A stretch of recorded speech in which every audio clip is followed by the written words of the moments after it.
Indian cricket کپتان اور کھلاڑیوں نے پاکستانی کھلاڑیوں کے ساتھ ہاتھ نہیں ملایا۔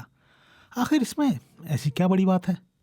آپ نے یہ تو اکثر سنا ہوگا نا کہ یہ سب سیاست کا کھیل ہے، لیکن 14 ستمبر کو متحدہ عرب امارات کے شہر دبئی میں کھیل میں سیاست بھی نظر آئی۔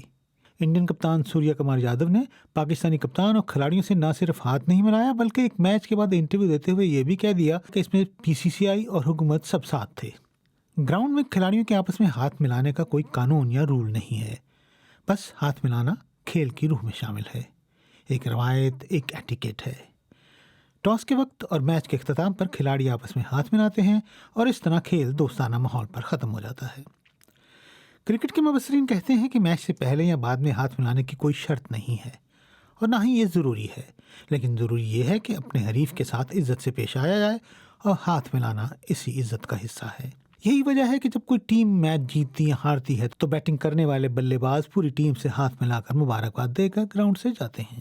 اگرچہ انڈین کپتان کہہ رہے ہیں کہ ہاتھ نہ ملانے کے فیصلے کے پیچھے بورڈ اور حکومت سبھی ساتھ تھے، لیکن ساتھ ساتھ ایسی خبریں بھی ہیں کہ میچ ریفری نے دونوں ٹیموں سے ہاتھ نہ ملانے کا کہا تھا۔ کیا میچ ریفری ایسا کر سکتے ہیں؟ اور اگر ہاں تو انہوں نے ایسا کیوں کیا؟ اس کا جواب تو مکمل انکوائری کے بعد ہی ملے گا۔ لیکن جو امید کی کرن اب بھی باقی ہے وہ یہ ہے کہ دونوں ملکوں کے شائقین ایک دوسرے کے ساتھ گراؤنڈ میں بیٹھے تھے اور کئی ایک نے تو میچ کے بعد نہ صرف ہاتھ ملائے بلکہ ایک دوسرے سے گلے بھی ملے۔